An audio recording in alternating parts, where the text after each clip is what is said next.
Assalamualaikum dan salam hormat. Berita Pagi Sarawak edisi Sabtu 19 Disember bersama saya Fidaus Rashidis. Kita mulakan berita dengan perkembangan ini. Pastikan projek pembinaan jambatan kedua Sungai Limbang yang dijadual semula siap lebih awal daripada tarikh yang dirancang. Tegas Timbalan Ketua Menteri Datuk Amar Awang Tengah Ali Hassan, pihak berkaitan hendaklah memainkan peranan penting seperti melakukan pemantauan agar projek yang dirancang berjalan lancar. Kita telah mengarahkan untuk mereka revise dia punya plan tu supaya mana yang dapat kita coordinate dengan sebaik-baiknya dan projek ini dapat disiapkan. Beliau berkata demikian kepada pemberita selepas menghadiri taklimat dan melawat ke tapak projek jambatan berkenaan. Projek pembinaan jambatan tersebut dijadual siap pada September 2021 namun berlaku kelewatan dan kini dijadualkan semula sehingga Oktober tahun 2022. Turut hadir pada program berkenaan Timbalan Menteri Pengangkutan Hasbi Habibullah. Penggunaan teknologi digital dalam mempromosi kraf tangan secara maya memperlihatkan peningkatan dalam tempoh pandemik COVID-19 ini. Menurut Menteri Pelancongan, Kesenian dan Kebudayaan, Datuk Abdul Karim Rahman Hamzah, peningkatan itu sekaligus memberi impak kepada pembuat kraf tangan tempatan untuk terus berinovasi dan menghasilkan produk yang lebih kreatif dan berkualiti. Jelas Dato' Abdul Karim Rahman Hamzah, Sarawak mengurangkan jumlah sasaran jualan kraf tangan tahun ini kepada 12 juta ringgit daripada 35 juta ringgit ekoran pandemik yang sedang melanda dunia. Katanya setakat September lepas, Sarawak hanya mencatatkan jumlah jualan bernilai 11.85 juta ringgit. Namun beliau berpuas hati terhadap industri kraf tangan di negeri ini yang terus komited berinovasi sepanjang tempoh COVID-19. Well, during the movement restricted COVID-19 pandemic time, it is commendable that our artists and craftsmen have adapted to going virtual and were able to participate in many international exhibition competitions and even fashion week. This is indeed the new norm for those in this industry too. It's not just the new norm that we have to live with every day with mask, social distancing and all that. Beliau berucap di Kuching semasa merasmikan Majlis Penyampaian Anugerah Cemerlang Kraf daripada Majlis Kraf Sedunia Rantau Asia Pasifik kepada pembuat kraf tangan tempatan, Abot Gudang dan Sandra Trinata yang menghasilkan tikar kelasah unik The Glow Tree of Life. Bermotifkan corak tradisional selain menggunakan cat yang bersinar dalam gelap, tikar itu mendapat pengiktirafan pada Perhimpunan Agong ke-39 Majlis Kraf Sedunia Rantau Asia Pasifik di Uzbekistan pada 5 Disember lalu. Sebanyak 157 surat hak milik tanah telah diagihkan kepada penerima di kawasan Pakan mengikut Seksyen 18 Kanun Tanah Negeri di bawah peruntukan penyukatan Tanah Hak Adat Bumiputera NCR inisiatif baru. Menurut Menteri Muda Pembangunan Tanah Adat Datuk Roland Sagah Wee In, inisiatif ini dilaksana secara berperingkat bagi mengiktiraf dan mempertahankan hak rakyat. Datuk Roland mewakili Timbalan Ketua Menteri Datuk Amar Douglas Uga Ambas pada majlis penyerahan berkenaan berkata pengukuran perimeter dan pewartaan di bawah Seksyen 6 sebagai Rizab Komunal Bumiputera Pertanian dilaksana untuk peringkat pertama. Peringkat kedua pula melibatkan pengukuran secara lot individu dan pengeluaran surat hak milik tanah di bawah Seksyen 18. Justeru bagi memastikan pengukuran tanah dapat dilaksana dengan lancar, kerjasama daripada pelbagai pihak amat diperlukan untuk memudahkan pihak Jabatan Tanah dan Survey. Beliau memberitahu demikian pada majlis penyerahan surat hak milik tanah di Pakan. Setakat ini di Sarikil 142,000 hektar tanah telah disukat. Kajian berkaitan usaha untuk menstruktur semula dan mentransformasi Mahkamah Bumiputera yang sedang dijalankan ketika ini dijangka siap pada Mac atau April tahun depan. Setiausaha Kerajaan Negeri Datuk Amar Jaul Samiun berkata, Ketua Menteri Datuk Patinggi Abang Johari telah bersetuju dengan usaha tersebut bagi membolehkan isu-isu berkaitan tanah hak adat dan adat Bumiputera dapat diselesaikan. Jelas Dato' Amar Jauh Sameon, sebaik sahaja kajian daripada firma perunding selesai, ia akan diserahkan kepada Ketua Menteri sebelum dilaksana secara berperingkat. Dengan transformasi institusi berkenaan, ia dilihat dapat memperkukuh undang-undang yang terkandung di dalamnya.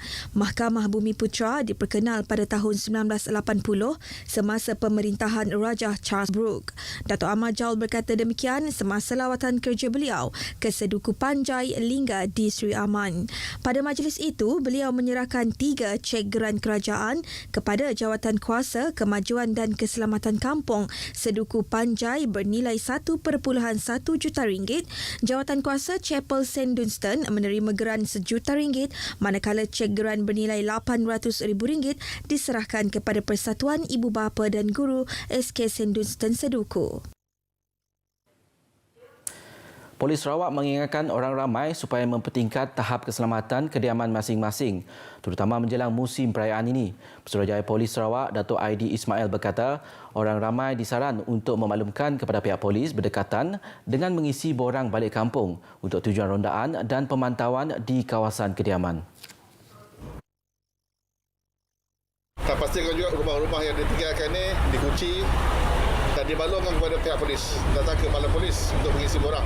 Beliau berkata demikian kepada pemberita selepas majlis kempen keselamatan jalan raya Operasi Selamat bersempena perayaan Hari Krismas 2020 di Kuching. Dedahnya lagi, op benteng di kawasan sempadan termasuk di Serian, Bau dan Lundu masih dilaksana dan akan terus diperketatkan terutama dalam tempoh pelaksanaan Perintah Kawalan Pergerakan Pemulihan. Dato' Aidi turut memberitahu bersesuaian dengan slogan Rumah Selamat, Selamat sampai ke destinasi, beliau menasihati pengguna jalan raya agar menjadi pengguna jalan yang bertanggungjawab selain sentiasa mematuhi garis panduan COVID-19. Jawatankuasa Pengurusan Bencana Negeri JPBN Sarawak memaklumkan 1 kes positif COVID-19 dilaporkan semalam melibatkan daerah Kuching. Kes ke-1085 terbabit merupakan kes saringan individu balik dari kawasan berisiko, iaitu seorang lelaki warga tempatan. Lelaki terbabit telah menjalani saringan COVID-19 sebagai individu yang baru balik dari kawasan berisiko tinggi jangkitan COVID-19 iaitu dari Sabah. Kes telah masuk ke Sarawak melalui lapangan terbang antarabangsa Kuching pada 7 Disember dan telah menjalani kuarantin wajib di pusat kuarantin. Kes telah menjalani saringan kedua pada 16 Disember dan didapati positif COVID-19. Dalam pada itu, simakan rakaman lita tertutup di Terminal Bas Jalan Pahlawan Sibu mendapati 4 kes positif warga Indonesia disyaki telah menaiki bas dengan nombor pendaftaran QSX 6722 milik syarikat Sungai Merah pada Khamis lepas. Oleh itu, pihak Jabatan Kesihatan Negeri memohon penumpang bas terbabit untuk tampil ke klinik kesihatan yang terdekat bagi menjalani saringan. Sementara itu, JPBN turut memaklumkan bagi sambutan Christmas hanya dibenarkan pada hari pertama saja dengan kapasiti kehadiran seramai 20 orang pada satu-satu masa. Ia dihadkan untuk ahli keluarga terdekat sahaja. Manakala pengoperasian bagi rumah urut dan refleksologi bagi orang buta dibenarkan berkuat kuasa 21 Disember ini dengan mematuhi syarat dan prosedur operasi standard yang ditetapkan. Sarawak telah menanam 10.4 juta pokok melalui program restorasi lanskap hutan yang dilaksanakan Jabatan Hutan Sarawak JHS sejak program tersebut dilancarkan pada Jun 2019. Menurut pengarah JHS, Datuk Hamdan Muhammad, pihaknya menyasarkan 7 juta pokok ditanam setiap tahun menerusi rancangan Malaysia ke-12 bermula Januari depan. Untuk rancangan Malaysia ke-12 kita bermula pada tahun depan. Just a few days lagi lah. Kita akan buat satu kaunting baru. 7 juta pokok kita akan tanam setiap tahun. Datuk Hamdan berkata usaha tersebut mampu dicapai berdasarkan pencapaian sebelum ini melalui pelbagai program yang telah dilaksanakan di seluruh Sarawak. Ia bagi memastikan kehijauan negeri ini terus kekal dan menjayakan 100 juta pokok yang disasar ditanam di negara ini oleh Kementerian Tenaga dan Sumber Asli. Oleh itu, beliau berharap pelbagai pihak di Sarawak tampil menjayakan usaha tersebut yang juga dilihat mampu menjadi sumber pendapatan baharu melalui perniagaan karbon kepada negara-negara industri berat dan membangun seperti China. Datuk Hamdan berkata demikian kepada media selepas majlis menanam pokok sempena program restorasi lanskap hutan yang dilakukan di Kelab Golf Bintulu. Sementara itu, Kapten Kelab Golf Bintulu, Datuk Muhammad Medan Abdullah berkata, usaha seumpama itu penting dalam mengekalkan kelestarian alam sekitar dan menyerap pencemaran udara daripada perindustrian berat seperti di Bintulu. Dalam majlis tersebut, Datuk Muhammad Medan yang juga Ketua Pegawai Eksekutif Kumpulan Bintulu Port Holdings menyerahkan sumbangan RM10,000 daripada pihak Bintulu Port kepada Kelab Golf Bintulu bagi menjayakan misi restorasi lanskap hutan tersebut di KGB. Paparan itu tadi mengakhiri berita pagi Sarawak hari ini. Jangan lupa terus patuh SOP, pakai pelitup separuh muka ketika berada di luar, jaga penjarakan fizikal dan kerap cuci tangan. Sehingga berjumpa lagi. Assalamualaikum.